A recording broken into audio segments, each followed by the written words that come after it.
Olá, tudo bem com você? Vai começar mais uma aula de história aqui no Jota Explica. Eu sou a professora Jota. Antes disso, 2 recadinhos rapidinho.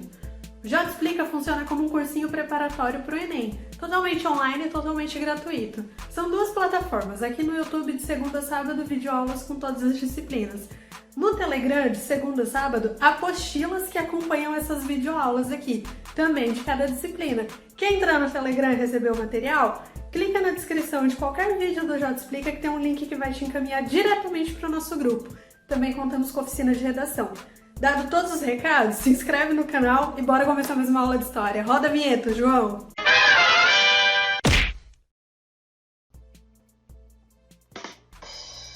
Cheguei, galera linda do Jota Explica. Professora Jota, aula de número 15. Hoje a gente vai falar da crise de 29. Antes disso, tá todo mundo bem? Todo mundo belezinha? Se cuidando? Acredito que sim, né? Beleza. Vamos lá, eu vou dividir essa aula em 2 partes. Primeiro, vamos falar do contexto, né? Antes de 29, ok? O mundo era lindo. Os Estados Unidos, nossa, tava tudo fantástico, gente. Tinha rolado aí a Primeira Guerra Mundial. Os Estados Unidos teve um crescimento extraordinário. Nossa, eu bati no microfone, desculpa. Falando do lado econômico. Por quê?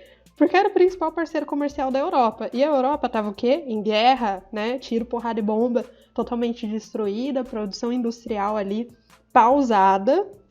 Então, os Estados Unidos, principalmente ali na década de 20, atingiram um estágio de, nossa, tudo de bom, o suprassumo. E aí que vem o American Way of Life, né?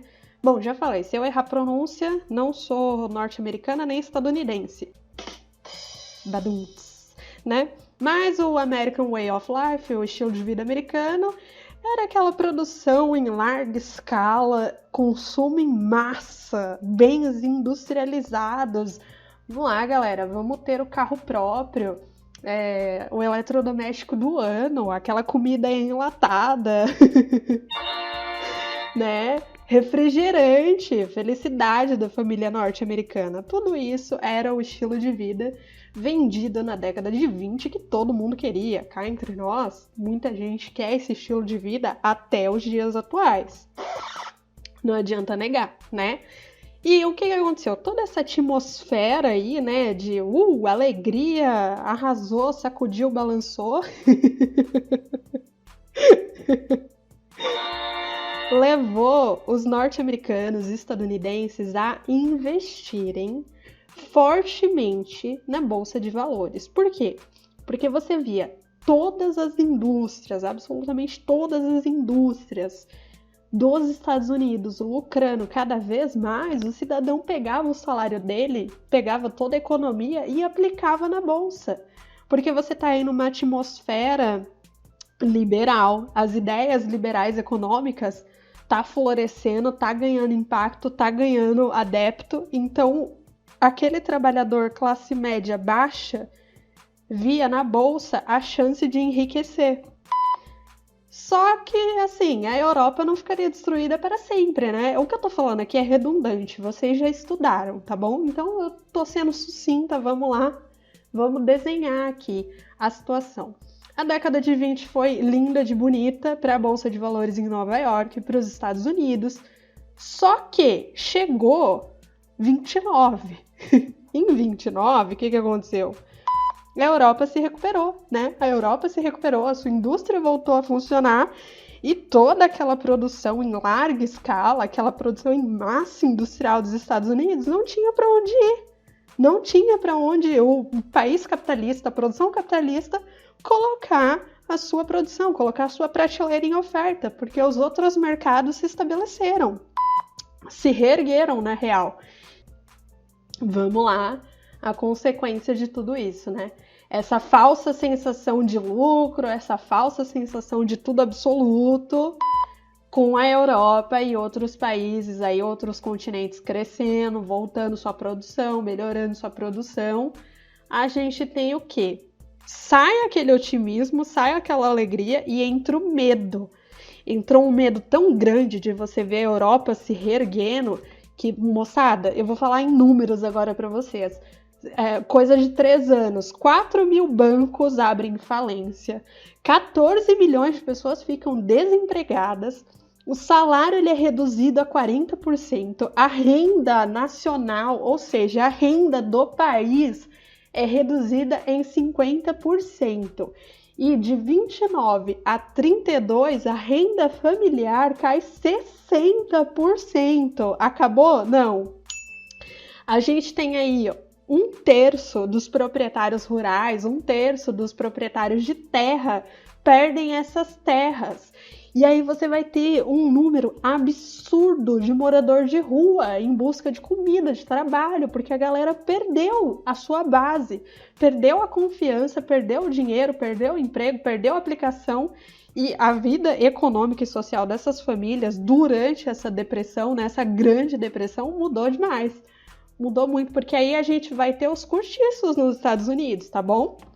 A gente vai ter essas famílias precisando economizar, então elas alugam quartos, dividem casas e, assim, todo mundo morando junto, a taxa de fecundidade, ela cai nos Estados Unidos. Por quê? Porque você não tem certeza do amanhã, você não tem certeza se você vai ter comida na sua mesa, então isso vai diminuir a taxa de fecundidade e automaticamente, né, consequentemente, diminuir a demografia dos Estados Unidos. Bom, qual foi a medida para superar tudo isso? O presidente Franklin Roosevelt, ele foi eleito em 1932 e elaborou aí o famoso New Deal, né, o novo acordo. Era um plano de recuperação econômica e vamos observar alguns pontos desse plano agora, tá bom? Primeiro ponto, empréstimo para o setor produtivo quitar as dívidas, que foram muitas. Segundo ponto, a construção de obras, né? Para quê? Para você gerar emprego. Então, bora construir umas pontes, umas estradas, umas rodovias, até porque para a indústria ter um pleno funcionamento, ela precisa de um pleno meio de transporte. Então, isso aqui daria um retorno. Não é só, vamos gerar emprego à toa. Não, né? Óbvio que não. Bom, importantíssimo sobre o New Deal, tá? Controle dos preços dos produtos pelo governo. Esquece isso de liberal. Não, você não vai ter mais um modelo liberal econômico. Você precisa de ajuda, não precisa? Investidor? Precisa, né?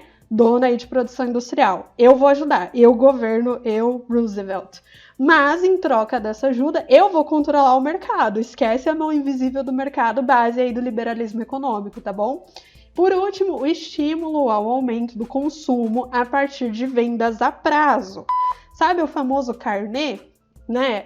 Você compra e aí você vai pagando de mês em mês em mês. Aqui ele aparece nos Estados Unidos, porque a galera não tinha dinheiro na hora, assim, cash. Vamos lá, vamos investir. Então, vamos consumir e você vai me pagar a prazo, tá bom? Belezinha. A partir desse plano aí, os Estados Unidos aos poucos vai conseguindo superar a crise e a partir de toda essa crise também foi introduzido um modelo de bem-estar social nos Estados Unidos, que depois foi implantado em outros países. Por quê?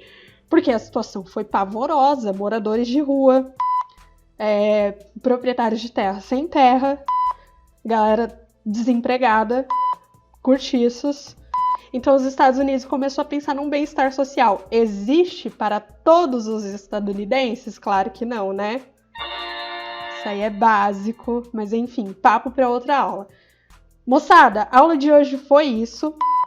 Falei as principais características antes da década... Opa, volta. Moçada, a aula de hoje foi isso. Falei as principais características antes da crise de 29, pós-crise de 29 e os principais pontos do New Deal, o acordo aí, o novo acordo pelo Roosevelt, presidente da época, para tirar os Estados Unidos dessa grande depressão. Vamos lembrar que essa grande depressão não afetou somente os Estados Unidos, afetou o Brasil aqui na questão cafeeira, que o maior comprador de café do Brasil era os Estados Unidos, então a gente enfrenta uma crise precedente dessa grande crise no país capitalista que assumiu o controle pós-Primeira Guerra Mundial, controle econômico mundial, ok? Bom, curte o vídeo, comenta aqui se ficou alguma dúvida, lê a apostila, realiza os exercícios, se inscreve no canal e segue o Jota Explica no Instagram também, tá bom? Um beijo, a gente se encontra na aula 16 semana que vem.